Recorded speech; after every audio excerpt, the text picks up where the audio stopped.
The wind blew sharply across the icy sidewalk, swirling leaves and city dust around the feet of hurried commuters. But none of them noticed the woman slumped near the bench outside the bakery. She was wrapped in an old patchwork coat, her shoes worn down to holes, her face hidden beneath a wool cap that had seen better days. As they passed, some glanced briefly but said nothing. Others looked right through her, but someone noticed. Little Emma, just 7 years old, with curious blue eyes and a heart too big for her tiny frame, tugged at her father's coat. "Daddy," she said softly, "why is that lady sitting there like that?" Her father, Ben, a single dad juggling 2 jobs in a world of stress, barely registered the question. "She's just resting, honey," he replied, trying to keep moving. But Emma stood still, her gaze fixed. "But she looks cold and sad." Ben sighed, turning back to look. He had taught Emma to be kind, to notice people, not just things. Now, in this moment, he didn't know what to do. So the woman saw the tremble in her fingers, the way she clutched her bag like it held the last pieces of her life. And then Emma said the words that would change everything. "Can she stay with us, Daddy?" The question hit him like a slap, part innocent, part impossible. "Emma," he began gently, "we don't even know her." But Emma wouldn't budge. "She needs help." "You always say we should help people when we can," Ben swallowed hard. He remembered saying that, yes, but saying and doing were different things. They didn't have much, just a small apartment and just enough to get by. Still, he couldn't shake the image of the woman's eyes when she'd looked up at Emma's voice, startled, guarded, but with a flicker of something else. Hope, maybe. He approached cautiously. "Ma'am," he said. She flinched but looked up. "Are you okay?" Her voice cracked. "I'm fine," she lied. Ben hesitated. "My daughter wants to know if you need help." Silence stretched between them. Then the woman, whose name was Maya, nodded once more, out of exhaustion than trust. What? He told himself that was all. A cup of kindness. But Emma wasn't finished. "We can bring her home, Daddy," she insisted. "Just for tonight." The ride in their beat-up car was quiet, awkward.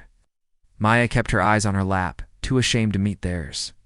But once home, Emma led her to the couch, offered her favorite blanket, and chattered like they were hosting a queen. "You can sleep.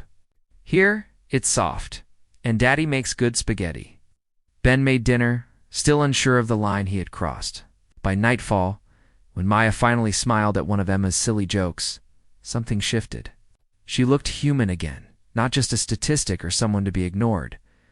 Over the next few days, Ben learned pieces of her story. Maya had once been a teacher, loved her job, had a small house and a dog named Patch. But then her mother got sick. The bills piled up.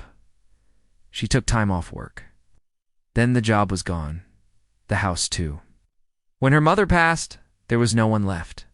She drifted, and no one noticed. Until a little girl did. Emma told her friends at school about Miss Maya, the guest in their home who liked books and played piano when she thought no one was listening. Emma's teacher heard. The principal did too. And soon, there was a job offer, part-time tutoring at Emma's school. "You don't have to take it," Ben said one night as they washed dishes. "But it's something if you want it." Maya nodded, eyes damp. "I'd like to try." What started as one night turned into 1 week, then 2. Maya slowly came back to life, earning small pay, saving what she could, helping Emma with homework.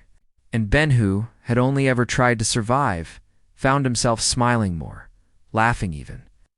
Emma was the glue, bright and hopeful, believing people could be more if only given a chance. One evening, as the first snow fell, Maya stood at the window, watching the flakes dance in the streetlight glow. "I'll find a place soon," she said softly. Ben looked at her, then at Emma curled up on the couch. "There's no rush," he replied. "Your family now?" The words hung in the air like warmth. A family formed not by blood, but by choice, kindness, humanity. The world outside was still harsh. But in this little apartment, compassion had carved a home. And all because a little girl had asked a simple question. "Can she stay with us, Daddy?" It's a reminder that we're never too small to make a big difference. that even in the darkest moments, there's light to be found in the eyes of a child and a stranger's second chance? The world didn't change overnight, but inside that small apartment on the second floor of Maple Street, something extraordinary was quietly unfolding. Maya, once just a face on the sidewalk, had slowly become part of a family she hadn't known she needed. The days were still hard sometimes. She woke up early with anxiety clinging to her like a second skin. She still flinched at loud noises and startled when someone knocked unexpectedly. Yes. Trauma doesn't check out just because life gets better, but it was getting better. Slowly, with every smile from Emma, every bowl of Ben's oversalted spaghetti, every ordinary gentle moment, they stitched something back together. "Miss Maya," Emma said one morning as they walked to school, "when I grow up, I want to be kind like you." Maya stopped short. The words soaked into her like sunlight through frost. "Me?" she asked. "Yes," Emma said firmly. "Because you're brave. You smile even when you're sad. That's what my mom used to do." Ben, walking just behind them, caught his breath. It wasn't often that Emma brought up her mother. She had passed away 3 years ago, an unexpected illness, a whirlwind of hospital visits, and then quiet. Ben had tried to shield Emma, to keep the world spinning, to fill the void as best he could. But hearing that Emma, comparing Maya to her mom, wasn't just a compliment. It was a healing. A bridge. That afternoon, Maya began her new part-time job at Emma's school, tutoring students who struggled in reading and math. She was nervous, her hands shaking as she entered the classroom. Then she saw them, dozens of children, each carrying their own invisible weights. In their eyes, she saw reflections of herself. Kids who needed patience, attention, care. By the end of her first session, she had made them laugh. By the end of the week, she had learned all their names. "She's magic," one boy whispered to the principal. "She knows how to make it make sense." Word spread. Maya was more than a temporary helper. She was a gift. The school offered her a permanent position by the third week. The same night, she cooked dinner for Ben and Emma's simple stew from an old family recipe. "This is delicious," Emma shouted. "Better than Daddy's spaghetti." Ben raised an eyebrow. "Hey, now." But he was smiling. That night, after Emma fell asleep, Maya and Ben sat on the couch, sharing a quiet moment with 2 mugs of tea between them. "You saved me," Maya said suddenly. "No," Ben replied gently. "Emma did. I was just the driver." They laughed, but both knew there was more to it. What had started as an act of kindness had become something more, a reminder that people aren't disposable. And love doesn't always arrive in predictable packaging. Over the next few months, their apartment changed in small ways. Second, toothbrush in the bathroom, Maya's books on the shelf. A piano keyboard Emma found at a yard sale for $10 that Maya played on weekends. Filling the home with soft melodies that wrapped around their hearts like a warm blanket. Spring came early that year. One morning, while cleaning, Maya found an old box in the closet with photos of Emma's mom. She hesitated before showing it to Ben. "These belong to her," she said softly. They sat together looking through. The image is Emma as a baby, Emma laughing in her mother's arms, birthday parties and park picnics, and memories frozen in time. Emma joined them, crawling into Maya's lap. "That's my mommy," she said, pointing. "She's pretty." Maya kissed the girl's forehead. "Just like you." There was no jealousy, no discomfort, only love and healing. That weekend, they took a trip to the beach, a promise Ben had made to Emma, but hadn't been able to keep until now. Maya packed sandwiches. Emma wore seashell earrings. They ran barefoot across the sand, waves lapping at their ankles, the wind erasing footprints behind them but leaving joy in its place. As the sun dipped low and painted the sky in pinks and golds, Emma looked up at them both. "Are we a family now?" she asked. Ben and Maya exchanged glances. "Yes," Ben said. "We are. Even if we're not all the same," Emma asked. "Especially because we're not the same," Maya replied. "That's what makes us strong." That night, they made it official in their own way. Emma drew a crayon picture of the 3 of them holding hands. Above it, she wrote in bold letters, "Our forever home." They taped it to the fridge. It never came down. A few weeks later, Maya got a call from an old friend, a former colleague, who had seen a post about her tutoring work online. "We're starting a foundation for displaced women," she said. "Would you speak at our fundraiser?" Maya hesitated. "I don't know if I'm ready for that."